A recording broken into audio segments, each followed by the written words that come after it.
Shalom semua warga kerajaan. Setiap warga negara itu memiliki karakteristik daripada sang raja yang baru saja kita rayakan kebangkitannya dari antara orang mati. Di dalam Kisah Rasul 20 ayat 35, Rasul Paulus mengajarkan, dalam segala sesuatu kuberikan contoh kepada kamu. Pemimpin kerjanya beri contoh. Dengan bekerja keras dengan tangan, kita harus membantu orang lemah. Dan harus mengingat perkataan Tuhan Yesus. Memang tidak ada di Synopsis Gospel, tapi ini adalah rangkuman. Adalah lebih berbahagia memberi daripada menerima. Perkataan kasih dalam bahasa Indonesia itu adalah kata kerja, memberi.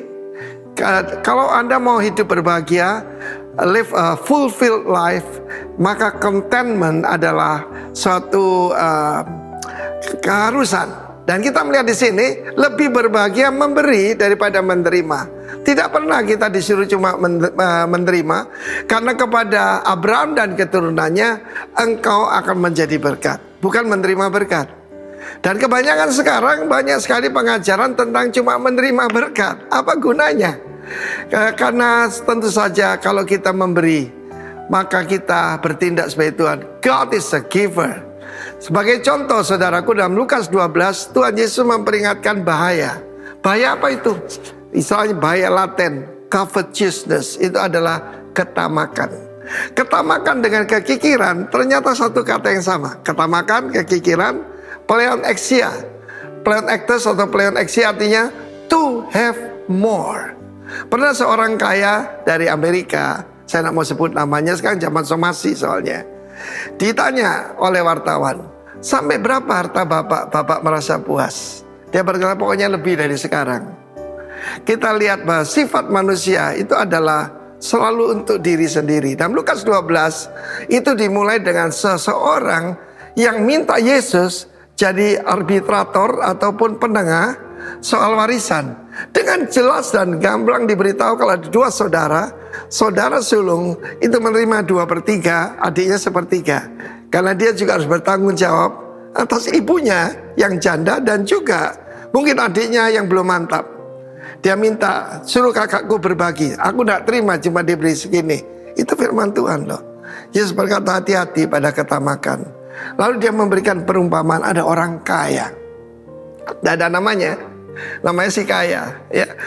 Dia kaya karena apa? Bukan karena pandai. Karena tanahnya berlimpah-limpah hasilnya. Lalu dia bertanya kepada diri sendiri. Orang sombong itu tidak tanya Tuhan, tapi tanya kepada diri sendiri. Apa harus aku perbuat? Sebab tidak punya tempat, tidak cukup, gudangku tidak cukup. Ini yang aku perbuat, aku merombak lumbung-lumbungan dan semuanya aku, saudaraku. Aku menyimpan dalam gandum dan barang-barangku. Sesudah itu aku berkata kepada jiwaku, hei jiwaku, ya, beristirahatlah, tertimbun untuk bertahun-tahun. Banyak orang ingin punya kekayaan 7 turunan. Padahal yang keturunan pertama membangun, kedua menikmati, ketiga menghancurkan. Tertimbun bertahun-tahun, istirahat, makan, minum, bersenang-senanglah. Banyak orang berpikir kalau hartanya banyak dia akan berbahagia. Demikianlah jadinya dengan orang yang mengumpulkan buat diri sendiri. Firman Tuhan, hei orang bodoh, full. Saudara, kita tahu siapa namanya, si bodoh, saudaraku ya.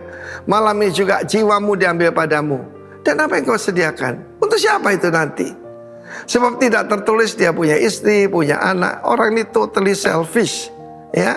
Karena itu Yesus berkata jangan khawatir akan hidupmu.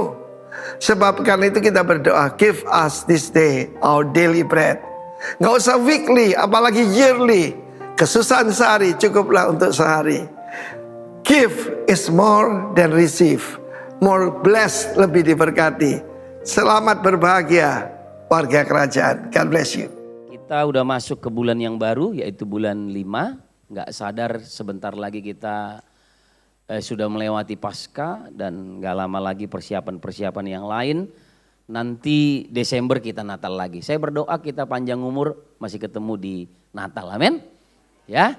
Saudara, hari ini kita masuk kepada bulan yang baru. Di tema kita di GBI Rock, kita bicara tentang living selflessly.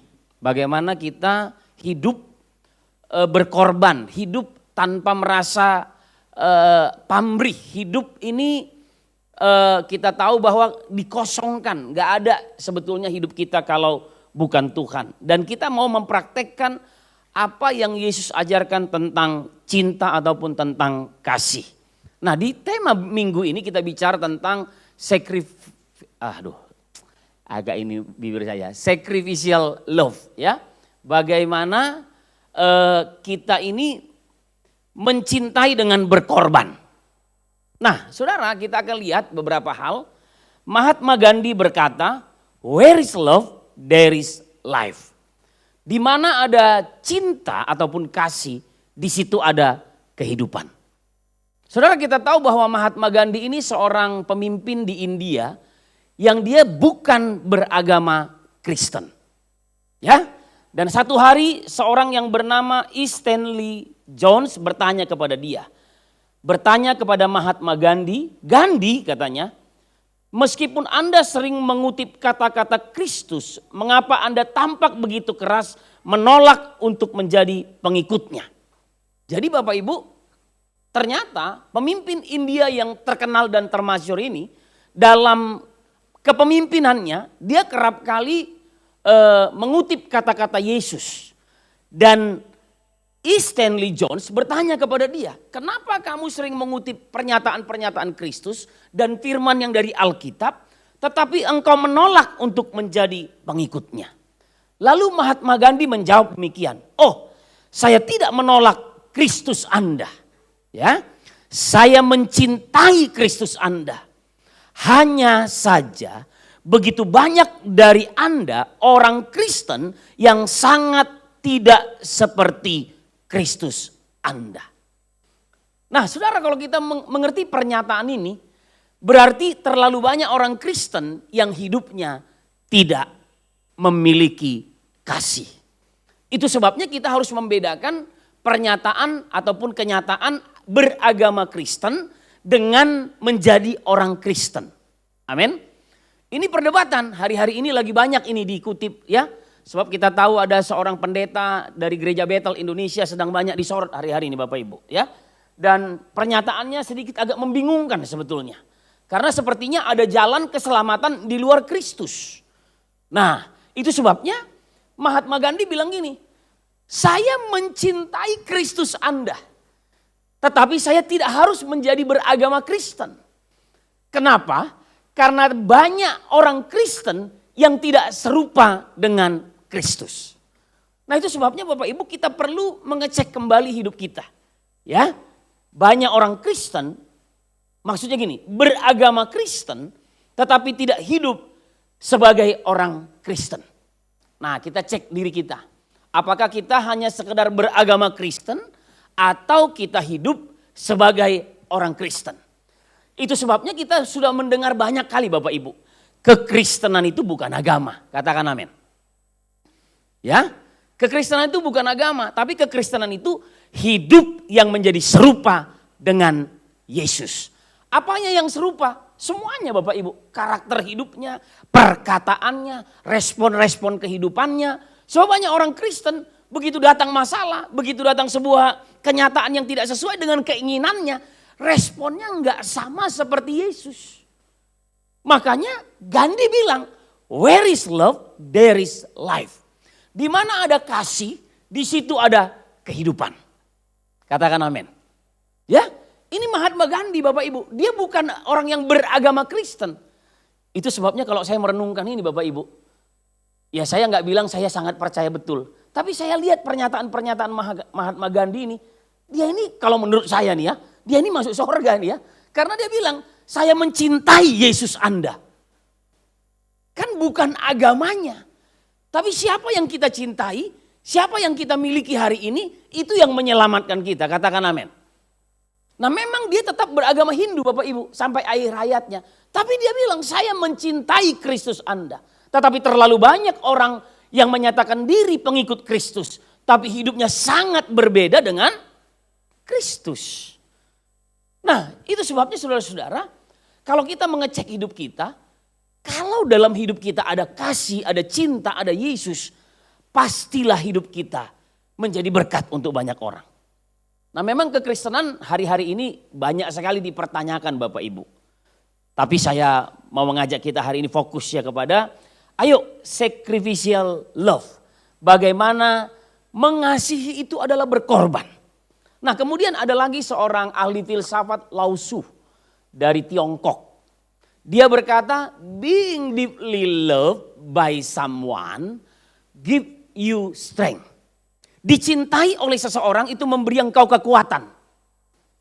Ya, kenapa kita hari ini hidup saudara-saudara? Kenapa kita kuat hari ini? Karena ada Yesus yang mencintai dan mengasihi kita, katakan amin.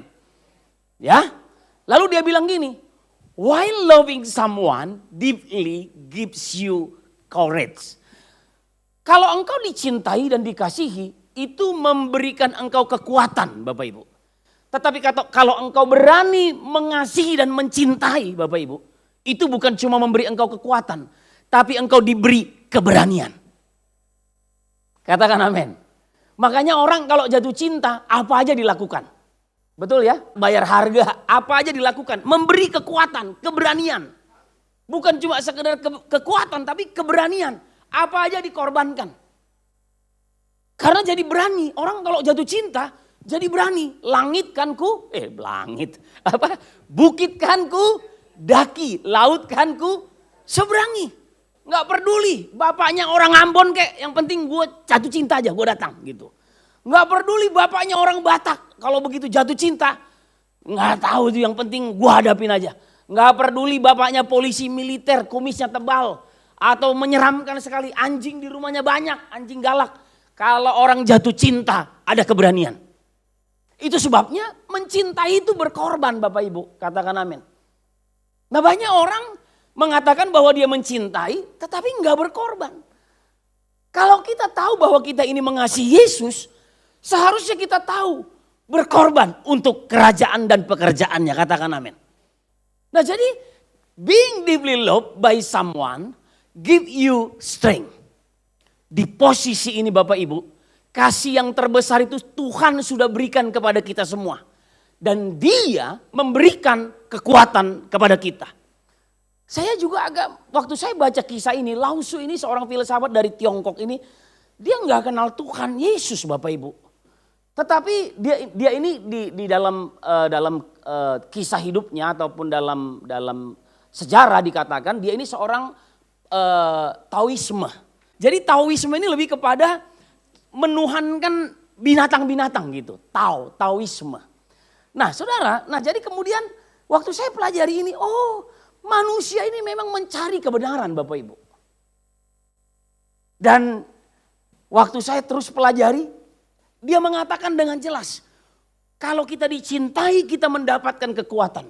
Tetapi kalau kita mau mencintai seseorang, maka keberanian akan datang dalam hidup kita. Yesus lakukan itu buat kita Bapak Ibu. Karena cintanya kepada kita, dia rela mati di kayu salib. Katakan amin. Nah, jadi kalau kita menyadari kita ini adalah produk dari kasih Bapak Ibu, produk dari cintanya Tuhan kepada kita, sudah seharusnya kita juga berani berkorban untuk Tuhan dan juga untuk orang-orang yang kita cintai. Amin. Seorang bapak saya percaya dia akan bilang gini, kalau anaknya sakit mau mati, kalau bisa saya yang mati, jangan anak saya. Kenapa? Karena cinta. Betul? Gak ada bapak yang bilang gak apa-apa lah mati duluan aja, gak ada. Orang-orang tua yang saya temukan, kalau di dalam orang Batak itu gini, kalau anaknya mati duluan daripada bapaknya, itu sangat-sangat menyedihkan dan menyakitkan. Jadi kalau bisa dia dululah yang meninggal, baru anak-anaknya. Ya. Nah saudara-saudara, tapi itu semua ada dalam koridor kehendak Allah ya. Nah jadi kita lihat lagi, kalau dua tokoh besar ini jelas-jelas berkata bahwa cinta itu sangat dibutuhkan, bahwa mengasihi itu adalah pengorbanan, bagaimana dengan cerita hidup kita? Nah di sini dikatakan begini, apa itu cinta? Tipuan dunia gini ya, tipuan dunia bilang begini, love, kasih adalah asmara. Makanya orang dunia ini mencari itu Bapak Ibu. Suasana, Romantis boleh, tapi romantis itu belum tentu cinta Bapak Ibu. Saudara, dunia ini memang bilang love itu adalah kasih itu asmara, perasaan senang. Tapi saya ulangi lagi, orang senang-senang itu bisa berbuat dosa Bapak Ibu. Ya, makanya orang bilang apa, kalau mau pergi mau buat dosa bapak-bapak, mari ayo kita senang-senang dulu. Orang menghambur-hamburkan uang senang-senang bisa senang hatinya tapi berdosa. Nah makanya kita lihat perlu bahwa jangan sampai kita masuk dalam tipuan dunia dalam mengasihi ataupun mencintai. Wanita-wanita, istri-istri, kemarin saya baru khotbah di sebuah gereja di daerah dekat bandara sana ya Bapak Ibu. Ngomongin tentang feeling lonely. Bahwa banyak orang hari-hari ini merasa kesepian. Kesepian itu bukan kesendirian. Sebab ada orang sendiri tapi tidak kesepian. Ada orang di tengah-tengah keramaian tapi kesepian Bapak Ibu. Tapi saya percaya di tempat ini gak ada ya, amin ya. Semua kita di sini orang-orang yang bersuka cita, amin. Nah jadi waktu saya khotbah tiba-tiba ada seorang ibu. Dia langsung jawab saya khotbah. Dia bilang, ini Pak banyak ini kami pelayan-pelayan yang kesepian. Loh, saya bilang nanti dulu Bu ya, nanti di komsel aja di-sharingkan. Gitu ya. Nah jadi ternyata banyak orang melayani tetapi kesepian Bapak Ibu. Dan waktu melayani merasa senang Bapak Ibu. Jadi ayo kita jangan tertipu. Sebab kasih itu bukan asmara, bukan perasaan senang. Saudara harus bedakan arti kata senang dengan sukacita. Ya. Senang itu tadi saya udah bilang orang happy-happy. Di karaoke juga orang happy-happy. Orang karaoke dengan istri orang lain di karaoke di tempat gelap gitu di diskotik. Senang-senang mereka Bapak Ibu. Tapi nggak ada sukacita di sana. Karena kalau kata sukacita itu datang dari kata grace. Grace itu artinya joy. Joy itu sukacita. Jadi orang bisa bersukacita kalau dia mendapat kemurahan dari Tuhan. Nah jadi bedakan Bapak Ibu. Jangan kita masuk dalam tipuan dunia. Nah kemudian apalagi tipuan dunia?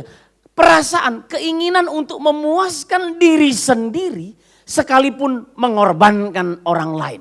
Nah ini seringkali jatuh pada kasih eros Bapak Ibu. Antara laki-laki dan perempuan. Ya, mohon maaf nih ya, orang melakukan perzinahan mereka bersenang-senang Bapak Ibu. Orang jatuh dalam dosa selingkuh mereka bersenang-senang. Tapi ini tipuan dunia. Mengorbankan orang lain, yang penting saya senang. Kenapa ada ibu-ibu yang menderita di rumah? Karena ada laki-laki ataupun suami-suami yang selingkuh di luar sana. Saudara, selingkuh itu bukan hanya keluar sana. Jangan-jangan ada perselingkuhan terjadi sama-sama dalam satu rumah, perselingkuhan juga terjadi Bapak Ibu. Nah jadi kita lihat.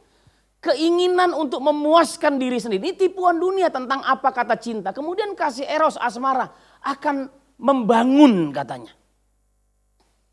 Saudara kita lihat apa yang Tuhan mau dikehendaki oleh Tuhan. Kebenarannya adalah kasih adalah apa? Perintah. Mengasihi adalah perintah. Gak bisa ditawar-tawar. Karena waktu kita mendapatkan kata love itu ataupun kasih itu adalah perintah, maka dibutuhkan pengorbanan. Mencintai itu berkorban. Tadi yang saya bilang, orang kalau udah jatuh cinta, apa aja dilakukan. Orang kalau udah jatuh cinta, berkorban Bapak Ibu. Bahkan orang dunia ini, orang kalau udah jatuh cinta, pindah agama juga gak peduli. Coba Bapak Ibu, kalau kita mengerti hal ini. Kenapa orang lakukan itu? Karena nggak ketemu dengan kasih yang sempurna, kasih yang sebenarnya, kasih yang adalah kehidupan, yaitu Yesus. Makanya ada orang Kristen demi cintanya kepada seorang wanita, dia berani tinggalkan agamanya. Saudara, ini tipuan dunia, tapi orang yang bertemu dengan Kristus mengerti betul bahwa dalam Yohanes 13 ayat yang ke-34 Bapak Ibu dikatakan dengan jelas di sana. Kasihilah musuhmu dan berdoalah bagi mereka yang menganiaya kamu. Jadi mencintai itu adalah perintah, mengasihi itu adalah perintah. Dan Alkitab bilang gini, kalau kamu cuma bisa mengasihi orang yang mengasihi kamu, apa bedanya kamu dengan dunia? Amin. Tapi ketika kita bisa mengasihi orang yang membenci kita, itulah kasih yang sempurna. Inilah yang Yesus lakukan buat kita. Dia mengasihi kita, kita yang menghujat dia, kita yang berdosa, kita yang melakukan pelanggaran, kita yang mengolok-olok dia. Tapi dia bilang dari kayu salib, ampuni mereka Tuhan. Ampuni mereka Bapa, karena mereka enggak tahu apa yang mereka perbuat. Makanya saya suka mengingatkan dalam kegiatan, dalam camp-camp kita di Rockman ya dan Pria Battle Indonesia. Pak, suami-suami, ketahuilah kadang-kadang istrimu itu melakukan sesuatu yang mengecewakan engkau, tapi dia sendiri enggak menyadari apa yang dia lakukan. Jadi dibutuhkan kasih pengampunan yang sama seperti Yesus. Tuhan, aku mau mengampuni pasanganku karena dia sedang tidak mengetahui, tidak sadar apa yang dia lakukan. Amin Bapak Ibu. Berapa banyak rumah tangga akhirnya bercerai berantakan gara-gara nggak ngerti ini Bapak Ibu. Nah jadi kebenarannya kasih adalah perintah. Mengasihi adalah perintah. Mengasihi itu bukan tawar-menawar Bapak Ibu. Makanya tadi dibilang, Alkitab bilang, kalau engkau hanya bisa mengasihi orang yang mengasihi engkau, apa bedanya kamu dengan orang yang nggak mengenal Allah? Tetapi ketika engkau mengasihi orang yang membenci, yang menipu, yang mencurangi engkau, yang memusuhi engkau, mungkin yang pernah meludahi engkau, mungkin orang yang pernah mengkhianati engkau, tapi engkau tetap berkata aku mengasihi engkau, itulah kasih. Amin. Prakteknya mudah gak Bapak Ibu? Sebetulnya mudah aja. Belajar dari Yesus. Gak ada yang lain. Nah kemudian dikatakan lagi apa? Kebenarannya cinta itu adalah keinginan untuk memberkati orang lain sekalipun mengorbankan diri sendiri. Inilah agape Bapak Ibu. Kasih yang Kristus tawarkan kepada seluruh bumi ini. Kasih yang ditawarkan Tuhan kepada dunia ini. Yohanes 3 ayat 16. Karena begitu besar kasih Bapa, kasih Allah akan dunia ini. Sehingga ia telah mengaruniakan anaknya yang tunggal. Supaya setiap orang yang percaya kepadanya tidak binasa. Melainkan beroleh hidup yang kekal. Dimulai dari kata apa? Karena begitu besar kasih Allah. Agapao katanya. Rela mengorbankan keinginan-keinginan diri sendiri. Rela mengorbankan kepentingan diri sendiri. Yang penting orang yang dicintai bisa mengalami kebahagiaan. Tapi dunia ini gak ngajarkan begitu kepada kita. Nah kemudian kasih eros, asmara selalu merusak. Kecuali dikendalikan oleh agape. Itu sebabnya saya suka mengajar Bapak Ibu. Ada 4 kasih yang diajarkan oleh dalam Alkitab. Yang pertama itu agape tentunya. Yang kedua apa? Ada kasih philia, ada kasih storge, dan yang berikutnya eros Bapak Ibu. 3 kasih ini Bapak Ibu bukan kasih yang sempurna. Ini perlu gak dalam kehidupan manusia? Perlu. Tetapi harus dilandaskan kepada agapao. Jadi waktu kita dalam gereja ini kan kasih storge ya. Kasih persaudaraan, kasih persaudaraan. Saudara, kalau kasih persaudaraan tidak dilandaskan kepada agapao yang artinya merelakan kepentingan diri sendiri tetapi mengutamakan orang lain, maka kasih persaudaraan kita lihat hari-hari ini. Keluarga-keluarga ribut satu dengan yang lain, antara kakak beradik ribut hanya karena harta warisan, ribut hanya karena siapa nanti yang akan dapat rumah orang tua kita, siapa nanti yang dapat deposito yang besar dari orang tua. Cuma karena itu aja semuanya ribut. Kalau didasarkan kepada storge, itu sebabnya semua kasih itu harus berlandaskan agapao, berlandaskan kasih Yesus yang besar atas hidup kita. Nah jadi kita udah melihat kenyataan ini Bapak Ibu. Tapi dunia lebih menyukai ini. Perasaan senang.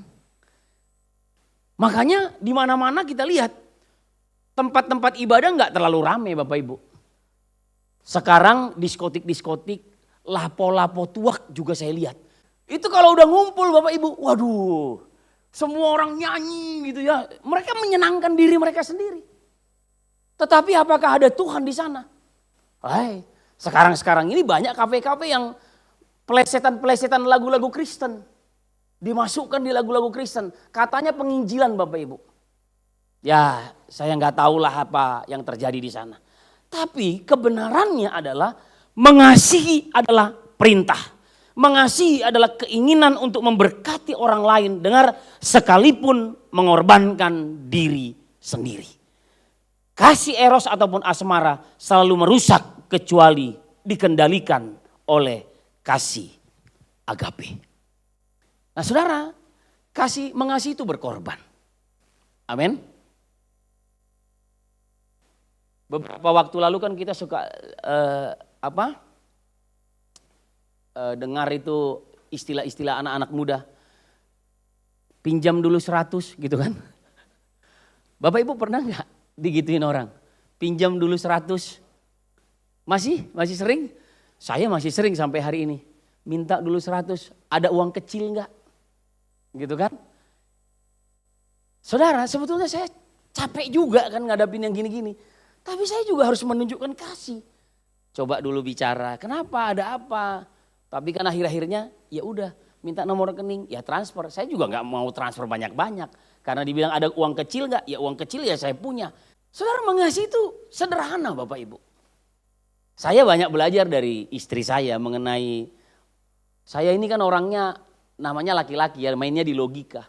Saya udah paling gak suka kalau lihat orang yang yang markir-markir di jalan. Tapi istri saya bilang, udahlah kan kita gak miskin juga gara-gara 2000. Iya juga ya. Kadang saya kasih juga, tapi kalau gak ada dia seringkali saya gak mau ngasih juga Bapak Ibu. Memang gak mudah. Di kepala saya gini, lu malas makanya lu jadi begitu.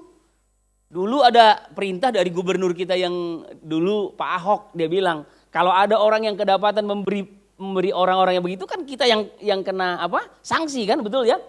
Tapi itu kan gak lama Bapak Ibu. Karena itu bertentangan dengan hukum agama yang lain. Kalau di hukum Kristen sebetulnya itu betul gitu. Gak boleh kita, itu justru kita merusak. Tapi ya udahlah, saya pikir kalau ada orang yang begitu ya kasih 2000, kasih 1000. Saya ketemu dengan seorang pendeta dari GBI yang ada di daerah Tangerang sinilah ya. Dia bilang sama saya, waktu saya naik mobil dengan dia, di mobil dia itu banyak uang receh-receh. Dia bilang, ini cara saya memberkati bangsa katanya. Dalam hati saya 2000 memberkati bangsa. Tapi begitu saya lihat dia masuk ke tempat parkir ke gerejanya, dia bilang, dan tukang-tukang parkir, security sangat hormat sama dia. Pak, apa kabar? Bapak Ibu, cuma dari apa? Dari 2000. Kadang-kadang kan kita menahan itu. Kita bilang, gila lu kerja gitu kan. Sebetulnya Tuhan sedang uji kita juga sih. Kita diajar untuk berani berkorban untuk kepentingan orang lain. Nah jadi waktu saya belajar dari hamba Tuhan ini saya lihat iya ya. Tapi memang saya agak sulit di sini Bapak Ibu. Cuma saya kalau di bandara, saya kalau di tukang-tukang di bandara itu kan suka ada tukang bersih-bersih. Mereka kan gak pernah minta-minta. Saya suka kasih mereka tuh. Saya belajar di situ. Cuma kalau Pak Oga yang di pinggir jalan, aduh rasanya gimana. Saya harus belajar banyak sama istri saya untuk hal itu. Pergi ke pasar Jabon ya, Rawa Jabon. Di situ pun saya orang ini malas kerja gitu ya. Tapi udahlah, saya ikuti perintah dari istri saya. Udahlah 2000 aja kok jadi susah, kita kan gak miskin juga karena 2000. Sejak hari itu saya mulai kumpulin 2000 di mobil. Tapi mau ngasihnya saya berat jujur aja Bapak Ibu. 2000 kali 10, 20.000. Saudara ayo, gak apa-apa. Kita mau belajar. Katakan amin ya. Kita mau belajar. Karena saya belajar dari pendeta ini dia bilang. Dari istri saya juga. Dia bilang gini. Inilah cara saya memberkati bangsa. Wih. Kita sering doa untuk bangsa-bangsa bahkan untuk bangsa kita. Tapi 2000 aja kita berat melepaskan. Nah saudara kita belajar dari firman Tuhan. Nah di ayat yang ke-13 jelas dikatakan tidak ada kasih yang lebih besar daripada kasih seorang yang memberikan nyawanya untuk sahabat-sahabatnya, Bapak Ibu. Nah, kalau kita mundur kepada Yohanes pasal yang ke-15 ini, kita tahu bahwa ada upah dari orang-orang yang mengasihi. Kalau kita mundur dari ayat yang pertama, Yesus berkata begini, pokok anggur yang benar, akulah pokok anggur yang benar dan Bapakkulah pengusahanya. Di ayat yang kedua dikatakan, setiap ranting padaku yang tidak berbuah dipotongnya dan setiap ranting yang berbuah dibersihkannya supaya ia lebih banyak berbuah. Dan kalau kita baca sampai dengan ayat yang ke-8 Bapak Ibu, di ayat 8 dibilang gini, dalam hal inilah Bapakku dipermuliakan, yaitu jika kamu berbuah banyak dan dengan demikian kamu adalah murid-muridku. Nah, jadi perintahnya adalah saling mengasihi Bapak Ibu. Dan saling mengasihi ini bukan cuma sekedar tadi itu untuk menyenang-nyenangkan saja, enggak. Tetapi melakukan yang benar. Berkorban, memberikan nyawanya katanya. Makanya dikatakan tidak ada kasih yang lebih besar daripada kasih seorang yang memberikan nyawanya untuk sahabat-sahabatnya. Nah saudara, orang mengasihi itu memperoleh banyak keuntungan Bapak Ibu. Sekalipun orang yang mengasihi itu harus berkorban. Orang mengasihi itu pasti berkorban. Tetapi banyak keuntungan yang akan didapatkan orang yang berkorban. Nah, pertanyaannya begini, kalau kita baca Yohanes pasal 15 ini. Kenapa kita sulit untuk mengasihi? Ya, karena banyak orang gini, tidak tahu mengasihi dirinya sendiri. Ya Bapak Ibu ya. Yesus itu dikorbankan menjadi pengganti untuk keselamatan kita Bapak Ibu. Dan banyak orang tidak pernah mengalami perjumpaan pribadi dengan Yesus sehingga dia tidak tahu bahwa dirinya itu dikasihi. Jadi kenapa orang tidak bisa mengasihi dirinya sendiri? Karena ada banyak orang juga nggak tahu bahwa dirinya itu dikasihi. Dan banyak orang tidak menyadari bahwa dia itu sangat berharga. Amin. Nah kemarin dalam pembahasan kita di BR02 saya sampaikan. Orang itu nggak akan pernah bisa merendahkan hatinya. Orang tidak akan pernah bisa mengalami yang namanya humility, merendahkan hati serendah-rendahnya. Kalau dia ada di tempat yang rendah Bapak Ibu. Nah, ngerti dulu nih ini bahasanya. Orang kalau memang dia orang rendah, apa yang perlu direndahkan hatinya? Sampai sini bisa nangkap dulu ya, saya pelan-pelan nih. Kalau kita ini memang orang yang rendah, ya untuk apa kita merendahkan hati? Memang kita udah rendah. Tapi masalahnya banyak orang rendahan, mohon maaf saya pakai kata ini. Orang rendahan meninggikan hatinya. Gitu ya. Jadi orang bisa rendah hati kalau dia sadar bahwa dirinya itu sebetulnya berharga. Orang bisa rendah hati kalau dia menyadari bahwa dia itu ditebus oleh Tuhan. Orang bisa rendah hati kalau dia betul-betul menyadari bahwa dirinya itu sebetulnya ada di tempat yang tinggi Bapak Ibu. Karena hanya orang yang berada di tempat yang tinggi, yang berharga, orang yang terhormat, yang bisa merendahkan hati. Sampai sini bisa nangkap ya. Jadi kalau orang memang orang rendahan, yang dia bisa lakukan apa? Tinggi hati Bapak Ibu. Kayaknya hukumnya masih agak membingungkan gitu ya. Ya ngerti. Jadi kesadaran bahwa kita ini berharga, itu yang seringkali gagal Bapak Ibu. Sehingga kita nggak tahu untuk merendahkan hati kita. Banyak orang Kristen masih merasa bahwa dia nggak berharga. Orang beragama Kristen merasa bahwa dia itu nggak berharga. Sehingga coba-coba terus untuk meninggikan dirinya. Amin. Nah jadi kalau kita sadar kita ini orang yang berharga, ditebus Tuhan sempurna. Kita ini dikasihi. Maka kita akan bisa mengasihi diri kita. Iya, aku ini berharga, aku ini mulia, aku ini ditebus sempurna. Pertanyaannya kan gini, kenapa orang sulit untuk mengasihi? Karena tidak bisa mengasihi dirinya sendiri. Amin. Ini kan perintah Tuhan, kasihilah sesamamu manusia seperti dirimu sendiri. Orang gak akan pernah bisa mengasihi orang lain kalau dia gak pernah tahu mengasihi dirinya. Katakan amin. Nah jadi kalau kita baca dalam Yohanes pasal 15 tadi, seperti Bapa telah mengasihi aku, ayat 9. Demikian juga aku mengasihi kamu. Tinggallah di dalam kasihku itu. Jikalau kamu menuruti perintahku, kamu akan tinggal di dalam kasihku. Seperti aku menuruti perintah Bapakku dan tinggal di dalam kasihnya. Nah jadi banyak orang tidak menyadari betapa berharganya hidupnya. Sehingga melanggar perintah-perintah Allah Bapak Ibu. Ya. Kan kita tahu dalam Kejadian pasal 3, kegagalan Adam dan Hawa, mereka gagal kenapa? Karena tidak melakukan kehendak Allah. Karena masih melakukan kehendak dirinya sendiri. Keinginan dirinya sendiri. Nah jadi Alkitab mengatakan dengan jelas dalam perintah untuk saling mengasihi, seperti Bapa telah mengasihi aku, kata Yesus. Demikian juga aku telah mengasihi kamu. Jadi orang bisa mengasihi dirinya sendiri kalau dia menyadari bahwa dia dikasihi. Dan orang bisa mengasihi orang lain kalau dia menyadari bahwa dia dikasihi. Amin. Jadi kesadaran ini penting. Banyak orang tidak mengasihi dirinya sendiri. Ya, makanya banyak orang, kami punya anak Noah ini kan namanya anak-anak masih ya. Tadi pagi jam berapa dia masih muntah-muntah. Kami udah kasih tahu sama dia, nggak boleh Noah. Noah harus tidur teratur, makan teratur. Makan nggak teratur, makan susah anak ini. Tapi ya kami sebagai orang tua kan harus terus mengasihi. Tadi pagi ya saya suka nasehatin, Noah nggak bisa begitu. Noah harus makan, harus ini, harus itu. Saudara, dia itu lebih memilih untuk main sama teman-temannya daripada makan. Siapa dulu yang begitu waktu anak-anak? Bapaknya. Cuma bapak saya itu polisi Bu. Kalau nggak makan saya ditembak. Noah ini bapaknya pendeta.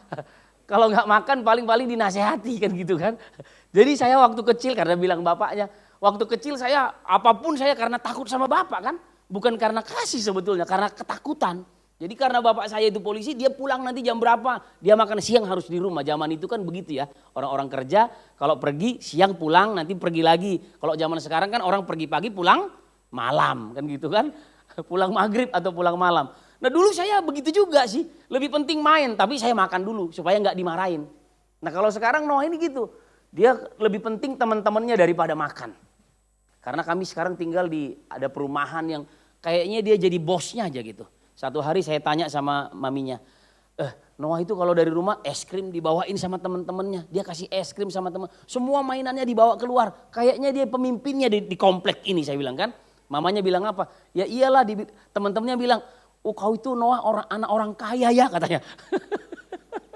Kata maminya gitu. Iya karena dia dibilang teman-temannya anak orang kaya. Semua barang-barang dari rumah dibawain keluar. Yang penting teman-temannya senang.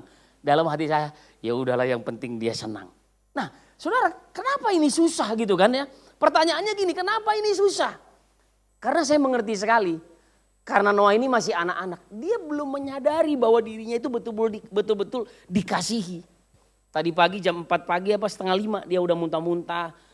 Semua dimuntahin. Saya pijit-pijit dia, akhirnya jam setengah 6 dia udah mandi. Lalu saya tidur dengan dia, saya peluk dia. Noah, papi sayang sama Noah ya. Iya papi, tapi sambil nangis sedikit lah gitu ya. Kemudian dia mandi, dia turun, dia sehat lagi. Nah yang saya mau ceritakan di sini, banyak orang gak menyadari bahwa dia dikasihi. Sehingga dia tidak bisa mengasihi dirinya sendiri. Nah ayat-ayat ini bilang gini, sama seperti Bapa mengasihi aku, demikian juga aku telah mengasihi kamu. Jadi kesadaran Kristus bahwa dikasihi oleh Bapa itu yang membuat dia bisa mengasihi orang lain. Mengasihi kita semua, katakan amin. Nah kesadaran ini seringkali gak ada pada kita Bapak Ibu. Sehingga kita sulit untuk mengasihi. Dan kebenarannya sebetulnya gini, ini sebetulnya singkat aja. Apa yang saya gak punya, saya gak bisa kasih untuk orang lain. Amin. Jadi kita jangan mengharapkan kita dicintai dan dikasihi orang-orang yang gak mengenal Tuhan. Jangan Bapak Ibu. Karena hanya orang yang mengenal Yesus yang punya kasih. Dan waktu kita punya Yesus, maka kita bisa mengasihi. Katakan amin. Jadi orang yang gak kenal Yesus, jangan minta mereka mengasihi kamu, menghormati, gak usah harapkan itu. Tapi karena kita yang udah punya kasih, kita tahu kita dikasihi, itu yang menyebabkan kita berkorban dan mengasihi orang lain. Amin. Nah jadi di ayat 10 dikatakan, jikalau kamu menuruti perintahku, kamu akan tinggal di dalam kasihku. Seperti aku katanya, seperti aku menuruti perintah Bapakku. Jadi Yesus menyadari bahwa dia dikasihi. Karena dia dikasihi, dia menuruti perintah dari Bapaknya, dari Bapa di sorga. Ini juga yang seringkali kita nggak punya Bapak Ibu kesadaran ini. Saudara, banyak orang Kristen kekanak-kanakan. Kenapa? Gak sadar bahwa dia dikasihi. Dan itu yang membuat orang tidak bisa mengasihi dan berkorban untuk orang lain. Amin. Saya percaya istri saya ini apa aja akan dikorbankannya buat saya. Dan saya juga akan lakukan itu buat dia. Bapak Ibu juga akan lakukan itu. Amin. Nah, kemudian apa lagi Bapak Ibu? Kenapa kita sulit berkorban? Kenapa kita sulit untuk mengasihi? Itu tadi yang pertama, karena kita enggak mengasihi diri kita sendiri, kesadarannya. Kemudian mengapa kita tidak mengasihi diri sendiri? Karena terlalu banyak penghakiman yang pernah kita terima. Saudara, terlalu banyak penghakiman. Saya punya banyak penghakiman di masa kecil saya dulu. Saya punya adik laki-laki 2, lebih jauh ganteng dan fisiknya juga lebih bagus dari saya. Adik saya yang di bawah saya tinggi, besar gitu ya. Saya padahal anak yang paling baik di rumah. Tapi bapak saya selalu suka banding-bandingkan saya dengan 2 adik saya. Adik saya yang paling kecil itu polisi. Badan juga tinggi, besar kayak orang Chinese. Cuma saya aja yang nasibnya agak berbeda. Tapi dicintai Tuhan pasti gitu ya. Nah, saudara, banyak penghakiman. Satu hari Bapak Ibu, saya kan merasa dibeda-bedain dengan 2 adik saya ini. Satu hari saya jatuh. Papa saya kan polisi, memang dia tegas orangnya. Dan agak cenderung kejam gitu. Disiplin, tapi disiplin yang kebablasan. Gak ada kasih, gak kelihatan kasihnya. Tapi satu hari saya jatuh ke got. Bapak saya langsung terjun, lompat. Dia angkat saya. Dia papa begini sampai saya sadar. Memang hari itu saya merasa gini. Baru saya alami pelukan seorang bapak. Tapi itu di usia saya waktu itu saya ingat saya udah SMP, udah agak besar. Tapi kembali lagi besoknya bapak saya banding-bandingin lagi. Jadi terlalu banyak penghakiman dalam hidup kita. Itu yang membuat kita tidak bisa mengasihi diri kita sendiri. Itu sebabnya Bapak Ibu, kita perlu menerima pengampunan untuk kita bisa betul-betul mengasihi diri kita sendiri. Kita perlu dikembalikan, kalau dalam bahasa ini kita bertobat. Bertobat itu kan artinya back to the top, kembali ke titik awal, kembali kepada maksud penciptaan, kembali ke tempat yang tinggi, itu pertobatan Bapak Ibu. Nah, jadi banyak orang tidak bisa mengasihi dirinya sendiri karena terlalu banyak penghakiman yang pernah diterima. Masa lalu kita merasa bahwa nggak mungkin lah saya bisa, nggak mungkin lah. Sehingga karena kita nggak punya itu Bapak Ibu, kita susah untuk berkorban. Kita sulit untuk berkata aku yang nggak apa-apa, aku aja yang tanggung, nggak apa-apa. Kenapa saya jadi sulit juga? Ini kesaksian saya. Kenapa saya jadi sulit? Sepertinya memberi 2.000 itu kepada orang-orang di jalan itu ya. Karena waktu kecil saya selalu dididik bapak saya, nggak bisa, kamu harus kerja, kamu harus begini. Makanya saya waktu masih kelas 2 SMP, saya udah narik angkot Bapak Ibu. Di kota saya di Pematang Siantar sana, masih kelas 2 SMP, udah narik angkot. Bukan bapak saya nggak punya uang, bukan. Tapi dia tegas, tapi balik lagi terlalu tegas sehingga nggak ada kelembutannya, nggak ada kasihnya di sana. Jadi nanti saya pulang dari narik angkot, saya cuciin mobil banyak orang Bapak Ibu. Zaman itu saya ingat nyuci 1 angkot saya dikasih 1.000. Dapat 1.000 rupiah. Ya, Bapak Ibu kan di sini nggak pernah ada ngalamin kayak saya, semuanya senang-senang, amin. Ya, saya ngalamin itu, nyuci angkot sore-sore, ambil 5 angkot, 5.000. Zaman itu tahun 90-an uang sebesar itu udah gede sekali. Saya ingat saya berangkat ke Jakarta tahun 93, makan di warteg itu cuma 500 perak. Ya, saya nggak tahu Bapak Ibu ngalamin ini nggak di Jakarta. 500 rupiah udah bisa makan di warteg. 750 rupiah itu makan soto ayam, udah enak tuh. Zaman sekarang berapa soto ayam? 20.000 lah, kalau 15.000 yang murahan itu ya. Ibu kan udah nggak pernah ya, yang pernah tahu nih yang ketawa-ketawa ini, yang makan 15 ribuan Bu. Tapi itu terjadi Pak, Bu, itu yang terjadi pengalaman, penghakiman. Orang tua saya, papa saya selalu bilang nggak bisa kamu begitu, begini. Bapak saya terlalu tegas. Saya tahu dia, tapi begitu saya dewasa, waktu saya bertobat, saya ngerti maksud dia baik. Tapi memang nggak ada kasih di dalamnya. Saya bersyukur papa saya pernah saya saksikan di sini. Papa saya meninggal setelah dia mengikuti camp ya. Kebetulan saya yang melayani. Dan dia meninggal dalam pertobatan. Bahkan sebelum dia meninggal masih saya yang melayani pelepasan. Masih ada keris-keris, masih ada macam-macam. Dan saya bersyukur begini. Saya bilang waktu itu sama banyak orang dan teman-teman saya. Papa saya tidak mati karena gini. Dia hidup umurnya sampai dia 70 tahun meninggal. Dia berusia 70 tahun bukan karena semua jimat-jimat ini bukan. Tapi saya bersyukur gini. Tuhan izinkan dia dilayani terlebih dahulu baru dia dipanggil pulang. Jadi banyak orang berpikir gini, jimat-jimat ini yang bikin umur panjang. Tapi saya mendapati di papa saya sendiri, bukan itu. Tetapi Tuhan kasih dia seumur itu supaya dia betul-betul dibereskan dan dilayani. Dan begitu selesai semuanya baru dia dipanggil oleh Tuhan. Nah jadi Bapak Ibu terlalu banyak penghakiman yang pernah kita terima. Saya tidak tahu juga penghakiman apa yang Bapak Ibu pernah terima. Tapi banyak orang tidak bisa mengasihi dirinya sendiri. Sehingga tidak bisa mengasihi orang lain. Tidak pernah tahu berkorban. Karena tidak pernah mengenal kasih yang sempurna itu dalam Kristus. Karena kasih yang sempurna dalam Kristus adalah berkorban ternyata Bapak Ibu. Ya, jadi kalau kita selama ini masih sibuk-sibuk melayani, cuma sekedar datang ke gereja, ini itu, tapi nggak pernah berkorban Bapak Ibu. Ayo kita cek lagi, jangan-jangan kita belum bisa mengasihi diri kita sendiri. Kita masih terlalu banyak penghakiman yang kita simpan dalam hidup kita. Kita belum menerima pengampunan dengan sempurna. Itu sebabnya Alkitab tadi bilang orang kalau belum menerima pengampunan belum bisa akhirnya dia tidak akan melakukan apa yang diperintahkan oleh Tuhan. Nah di ayat yang ke-10 dibilang gini, jikalau kamu menuruti perintahku, kamu akan tinggal di dalam kasihku seperti aku menuruti perintah Bapakku dan tinggal di dalam kasihnya. Ayat 11, semuanya itu kukatakan kepadamu supaya sukacitaku ada di dalam kamu dan sukacitamu menjadi penuh.